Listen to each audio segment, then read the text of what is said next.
So there's this story of us floating around the internet that goes with that I friend zoned Tim, and then my eyes got opened, and then we fell in love, and happily ever after.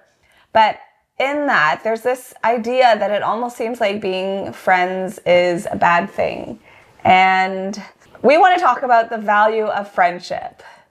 Obviously, in our case, it led to a beautiful romantic relationship that blossomed to getting married. But I think that even if it hadn't, there's still value in being friends and honoring the sacredness of time to get to know people.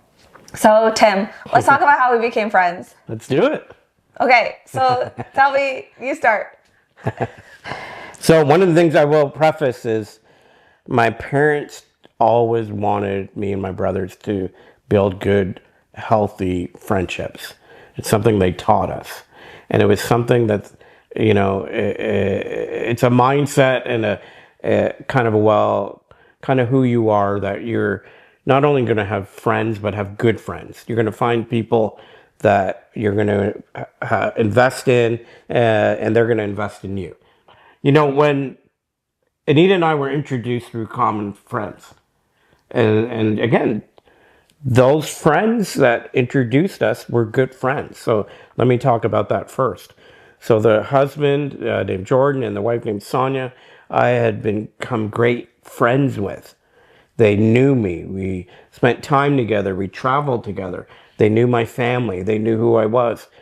Again, they prayed with me, and we prayed together. So that was a friendship that I had with this couple. And then you also built a friendship with that couple. Yeah, so in 2020, I moved into a different neighborhood, and they were in that neighborhood, and it was a pandemic, and I just got to know them. Partly it was I was a new neighbor, and I was trying to reach out to neighbors and actually get to know people, and they were one of those people. Some people don't reciprocate when you try to become their friends, but they did, and there's obviously a God detail in this, because they actually graduated from 20 years ago. They graduated from the church that I worked at the time. And so we became instant friends then, because we understood the same language. And they had 4 kids, and I would go over and bring them muffins. And the pandemic really allowed us to become friends. And then so separately, the first time we met was at Jordan's birthday party. Yeah. And I don't really call really talking with Tim. And I noticed that his feet kind of dangled off the chair. Here they dangle off the couch instead of reaching the floor. But it wasn't like we stood up and walked around and we just chatted small talk like you do with other people. But it was probably at least a year later or so when I moved to Niagara, and then Tim started to come by to visit from time to time. All through that, and it was at least a year, that we just kind of became friends, because he would come by to visit and I always welcomed him. But there was never this feeling like it needed to be something more. We actually bonded over our common passion for giving and for doing good, for charity work.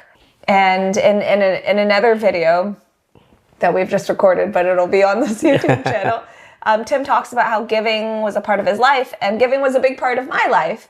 And so we just had this natural affinity. And we also had both traveled the world. So I always felt like Tim was a really special friend.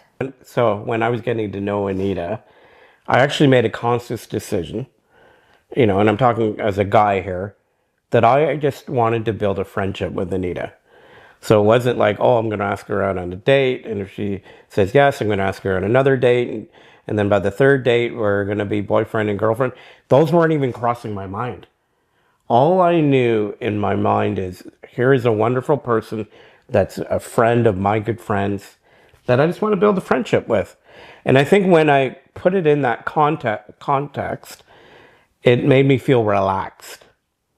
There was no pressure to perform.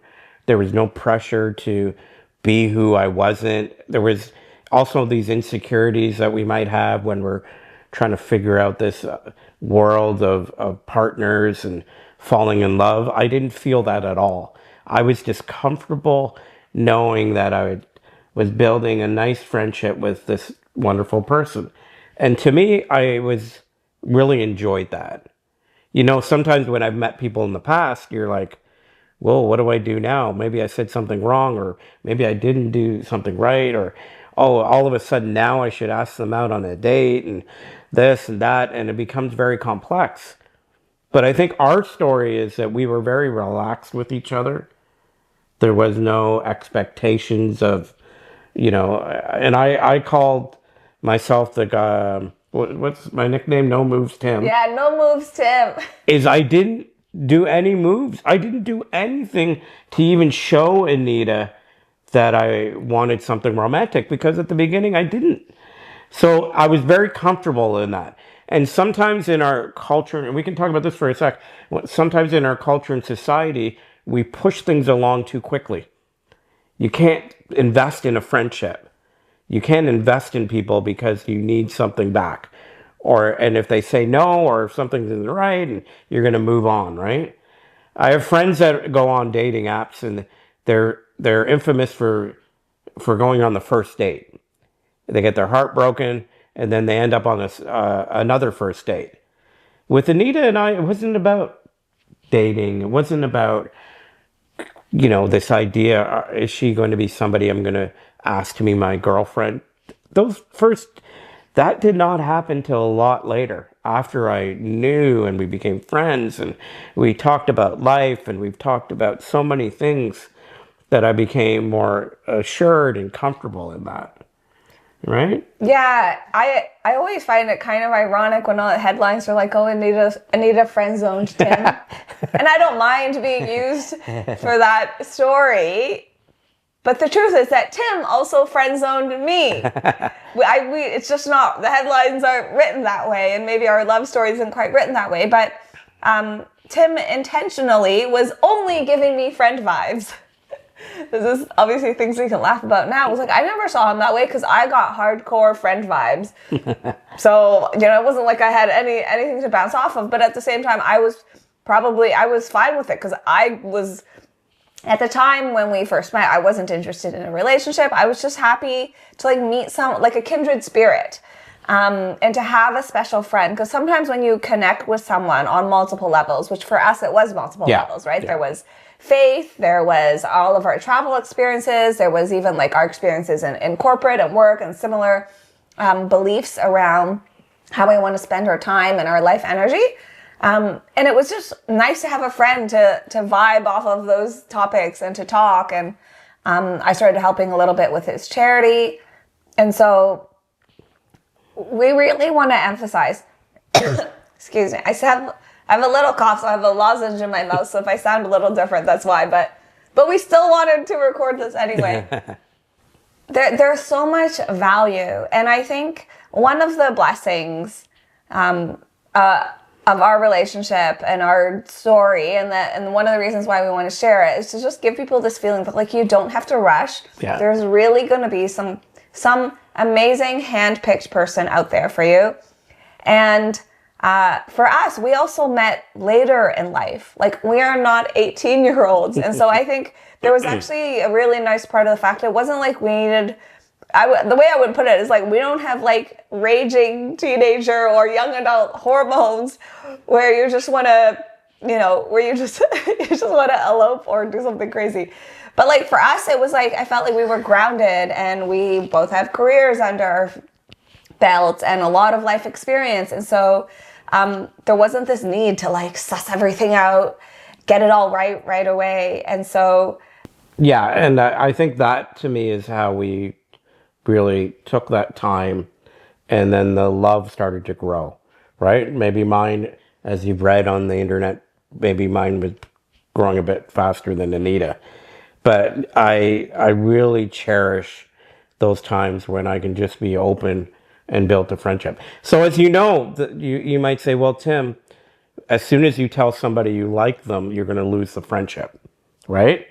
So you build this wonderful friendship, you spend all this time with somebody, and then all of a sudden, how do you move from friendship to love, right? And I think that part is something that I really admire from Anita, because when you build a good friend, they are mature enough to then understand if you're going to do that. And again, you might say, well, you're going to lose them, or it's going to change everything once you say that. And maybe it will, but at least you know that the person you become friends with can be mature enough to say, well, this isn't something where I'm at. So again, building a friend and a long-term friendship is something that to me is more, it's something that I would say is something that is more natural and correct. Whereas if you tell someone you like them, or you somehow think in your mind you like them just when you meet them and you tell them that, you're never going to have that time of those long journey of friendship. So what do you think about that side of it? That when my feelings were developed so many months and maybe a year later, for me to present them, it was something that you were still able to handle in a very mature way, right? I guess that's one way of But putting it. is it something so people watching or listening could say, why build a friendship and then you find you have feelings, you caught feelings, right? And then you don't want to lose it. What would you say about that part of it? So when Tim started, I kind of getting a hint that maybe Tim likes me, but I didn't like him back. I actually tried to multiple times reinforce to him that I just wanted to be friends, but I really valued him as a friend because I did. And maybe that was actually part of my own processing of being like, I didn't recognize him as feelings a bit. That part I'm not sure. But what I do know is there was at least 3 long texts that I had crafted and my sister had helped me to communicate to Tim that, look, like you're an amazing friend, and like I love you. I didn't say I love you, but you know what I mean. Like I really appreciate and value you as a friend, but I don't see you that way, and like let's be great friends. And in a way, I don't think he actually like took it, but I felt like we actually still stayed friends in that period. Yeah. Like even though I'd kind of have to like tell him to back off a little, but I would still welcome him as a friend, and I would like to believe that as adults and as we keep growing older and we become more mature adults, that we don't make every decision off of just like hormones and like pure instinct anymore, right? We can actually think about our decisions, think about who we want in our life, think about what they mean, and not make such brash decisions. And I think this is where like Hollywood and love movies really do us a disservice, because first of all, they make it look like your relationship should evolve in 20 minutes from like, hi, I just met you, to like, can I get in your bed? Which is also not the greatest, not a great foundation for a lifelong relationship. Because it's, first of all, that also just overvalues the physical chemistry. Whereas I like to say we have so much like spiritual chemistry, work chemistry, intellectual chemistry. There's so many other things that we connect on in addition to like loving physically being together, that and all of those other layers had time to develop because we were friends first. And so we just want to really encourage you, even like if there's someone you like or maybe like, or you're waiting and you're not really sure, like it's okay to even just be friends with people. Yeah. And to, have fresh experiences, like go travel the world and meet new people or whatever it is. So that you can learn to appreciate people for people, even that. And that's that comfortability in yourself. And again, learning who you are and kind of developing those things, and, learning self-control, or kind of how you make decisions about what you're going to do, right? A lot of times we aren't making decisions about things till after they happen. Whereas one of the things one of my mentors was saying, always think about things before they happen, right?